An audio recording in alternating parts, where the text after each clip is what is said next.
salbu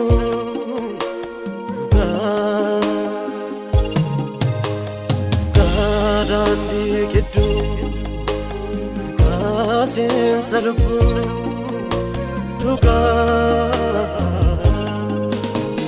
Gadandi kidu Gasin salbu Siwam namam jalanka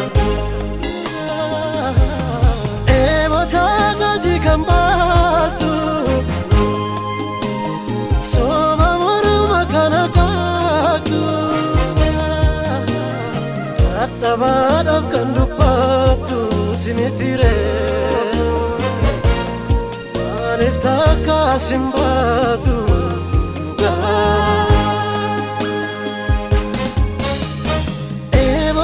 Gaji kambastu Ebota Soma moru makana kaku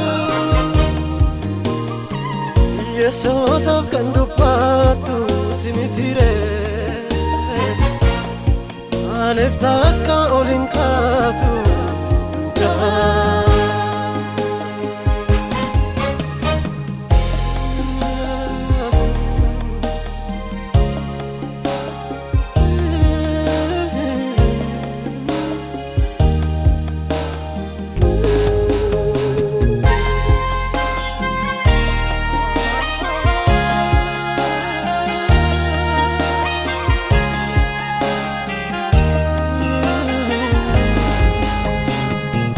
Si barbara daloni gugamu Sinka jela ture senane du amaru Ati wanjela badde firkin fachabu Eme mani gara kan iralo Si barbara daloni gugamu Sinka jela ture senane du amaru Ate wanjela magde virkin fachabu Emi mani gara kan iralo lagu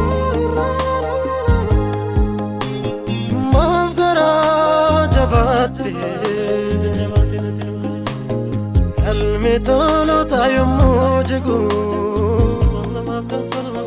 Mu'arraf jede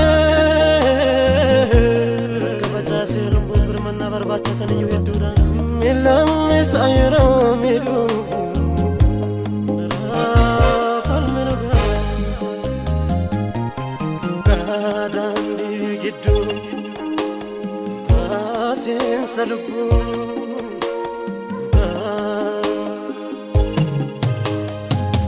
Gadandi gitu Kasin salbu Dhugaa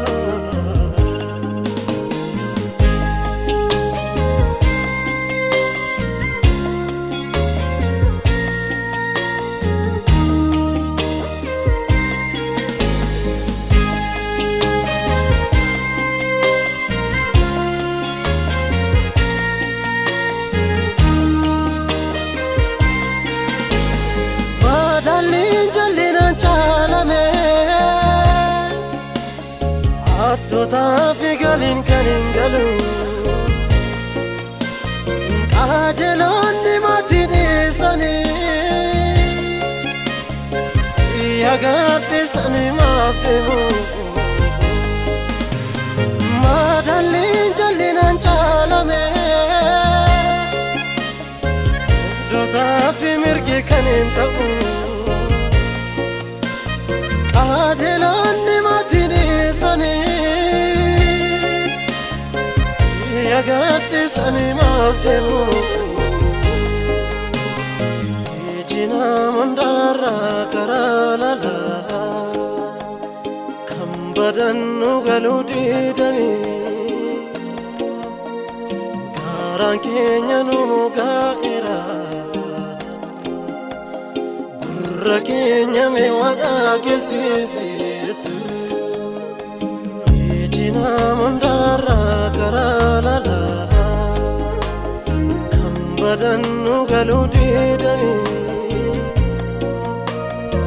Arankenya nugaira Rakenya mewada kesis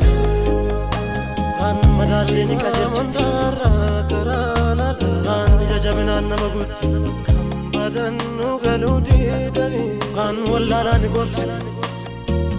Arankenya nugaira Kan dadhaban hirkisti Rakenya mewada kesis Kan tokkummaadhaaf jaalala Yohannis boqonnaa 8 lakkoofsa 44 irratti sagalee gooftaan keenya Yesuus Kiristoos dubbate irraa kan ilaallu warra isaan faallaa adeeman warra dhugaadhaan morman sanatti yeroo dubbatu isin kan abbaa keessan kan seexanaatiidha. Kunis immoo gooftaan keenya Yesuus Kiristoos ani dhugaadhaafan gara biyya lafaa dhufe abbaa biraa dhugaadhaafan ergamee dhufe jedheeti waa'ee dhugaatiif ilmaan namootaa warra hafuurri isaanii miidhame warra jireenyi isaanii miidhame warra cunqurfaman warri gada qabaman warra dhugaa dhaban sana dhugaa isaanii baasuudhaaf gara biyya lafaa dhufe. Kanaaf iyyuu dubbii Waaqayyoo har'as kan inni nu hubachiisu nuyi dhugaadhaaf akka dhaabannu dhugaadhaaf yoo dhaabanne yeroodhaaf waan miidhamne yoo nutti fakkaate iyyuu dhugaan birmadduu kan nama baasu dhugaan immoo Kiristoosii wajjin tokko kan nama godhu waan ta'eef jireenya dhugaa sana jiraachuudhaaf sagalee gooftaan keenya Yesuus Kiristoos barsiise isa dhugaa inni fide sana qabannee jiraachuudhaaf jireenya keenya sagalee Waaqayyoo qabamnee of qopheessinee jiraachuutu irra jira.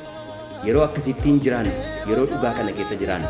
nuyi ijoollee Waaqayyoo taanee gooftaa keenya Yesuus Kiristoos mirga Waaqayyoo abbaa dhaaluudhaaf warra of qopheessan taana jechuudha. Yoo garuu dhugaa kanarraa fagaanne akkuma inni jara sanaan jedhe akkuma inni warra isaan morman sanaan jedhe isin kan abbaa keessanii kan seexanaati akkuma inni jedhe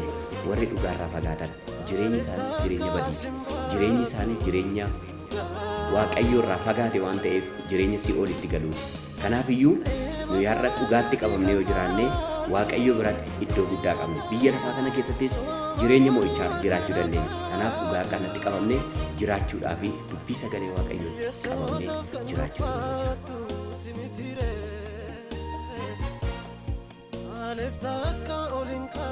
jira.